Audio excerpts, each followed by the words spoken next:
The things I think voyage in hollow vessels of many shapes and sizes.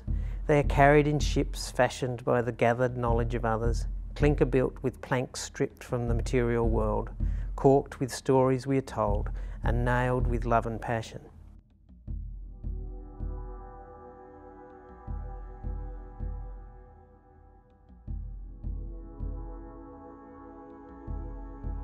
My name's Patrick Hall. I always struggle with what to describe myself as. I think I've come to terms with the term artist, but I make furniture, which is very idiosyncratic. But really, I'm most comfortable in my workshop here in my own little world, and I guess you could just call me a maker of things. I got approached by the museum to make two pieces of furniture, I guess you'd call them, and the idea was to make some objects that had practical usages, but also sort of were objects of wonderment, I guess.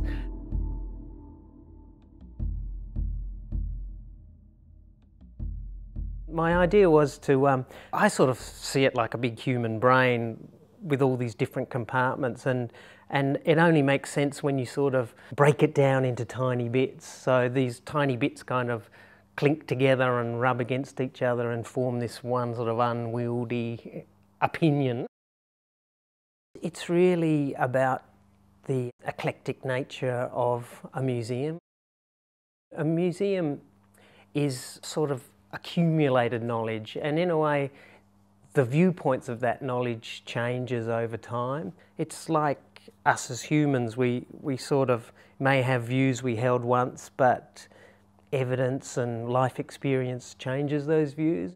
This card is a bit like that. It's sort of like this big accumulated knowledge, and I always think that my opinions are sort of formed by almost like a layering process. You know, one piece of information rubs up against another piece of information, and all of a sudden you have a new thing, and making art is like that. So I wanted to make this thing that had all these different ideas as represented by physical objects.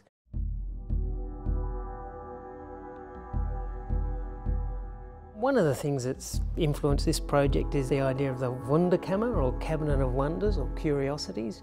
And they were these fantastic objects that were around in the 16th, 17th century. And it was basically to display the ill-gotten gains of the New World, and there'd be these fantastic collections of sort of random objects. And in a way, the modern museum sort of stems from those collections, those early collections.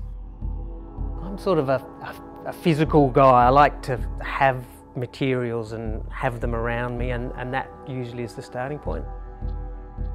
I have got a big thing for collecting jars. I don't know why. I just can't throw a jar away. I always wash it out and keep it. So basically the museum contributed. They have these specimen jars that are lovely and have that kind of museum kudos, you know, but then there's sort of Vegemite jars and, you know, like test tubes. So you've got this range from the scientific to the totally domestic, and they're all clumped into this cube. It's all very well to have this idea, I want to have a whole bunch of jars, but then there's a whole lot of practical considerations that have to be made. This thing has to be moved around by the museum by one person, and it's got to fit into a lift. But I actually enjoy that part of it. I like the designy, hands-on material part of it. So basically I just laid out big sheets of craft wood on the workshop floor, and just got my jars out and sort of laid them up like a jigsaw puzzle to fit into certain block size. And you know, it sort of changes. You have an initial drawing, but once you lay your hands on the material, it changes. And then, you know, you have various meetings, and I sort of have different ways of holding the jars in that the museum initially thought weren't strong enough because it's got to interact with the public. So things like that change, little details change, and in the end, I mean, you have an idea and it's your child and you're very protective about it, but once it sort of goes out to a different environment, to a different world, it's lovely. You see that object grow and become something else. So I kind of created this hollow vessel, and that's what I called it. And then it can be filled and it can be changed. So those objects can be taken out and totally changed. And You know, the public could bring objects to it. So it becomes like us, ever-changing and never quite in one position. You'll see it rattling around the museum in different parts. One of the key problems was they were of limited scale because both of these objects had to be moved around the gallery, and the lift size became the defining size of the cart. And so I wanted something to have a grand presence in a museum that is full of other distractions. That was sort of my main problem, to make an object that instilled wonder but was still quite modest. The way I sort of approached that was to make it intense in detail. You get an overall picture of it, but you don't understand it until you're close to it, until you really get into it. But in a way, because I make furniture, that is my scale. It's a sort of a human scale. You know, I'm not into the grand too much. You know, I like the intimate. The art cart, basically what I wanted to try and express in that was to try and explain really what art does in a vague way. So it's this big square box that holds art materials for art programs, but it sort of unfolds like a map. To me, making art is a way of sort of processing your own experience. It's sort of like making a map of where you are, showing people what you've done, trying to work out where you are in the world by making marks and by expressing yourself through things. I mean, I'm a thing guy. I like things. So it's nice to sort of pay honour to the things in the cart. So it's the things that allow this sort of more ethereal thought to happen. You know, you actually have to physically interact with a pencil or a paintbrush to make those thoughts concrete. You know, a thought is a thought, which is a fine thing in itself, but when it's nailed to paper, it becomes something that's shared, something that's magic. The idea was that as you walk around the art cart, or when it's open, as you sort of stroll along it and sort of see this unfolding map, you sort of see different ways of making marks and expressing yourself. So there's one panel, for example, that's like rubbers. I like the idea of rubbers. So there's lots of pencil marks and then these rubbers kind of like slugs going across it. So it's sort of, you know, I just want to forget. So these rubbers kind of trail off into nothing. Then there's sort of this section with pen and ink and spilt ink and this kind of the ink blot of the, you know, the human mind, I suppose.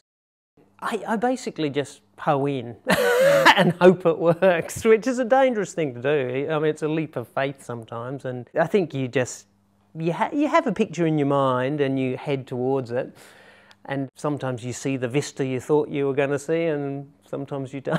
but that's the magic journey of making art, you know. Like it changes from your mind to the object, and that's the exciting bit. Basically, the art cart's a big square block, but the thing is, it's got like a skin that can open out. So these doors open out like this, and so they would come out to there, and then they'd open again, and you get this big long sort of like a partition that you can divide the gallery space off. So it sort of transfers from solid to planar, really, and that was the idea of the map opening up and unfolding a map.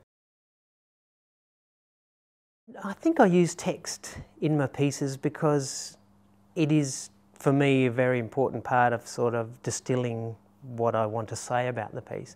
And to me, the objects are about telling stories. Sometimes I think I shouldn't explain too much, and then other times I think, you've got to let people know what you think about this thing. So I think making art is that delicate balance between leaving a window for mystery and for individual interpretation, and for that clear communication. And I think when it's just right, it sort of opens doors rather than closes them. It sort of leads you somewhere but doesn't lead to a dead end. It kind of leaves an open-ended interaction. I hope that they inspire people to be creative, to think about the things around them as sources of inspiration, as things that all have a story that you are part of. I think being a human being is about that, interacting with the world around you and taking meaning from it. Human beings are meaning makers, whether it's there or not.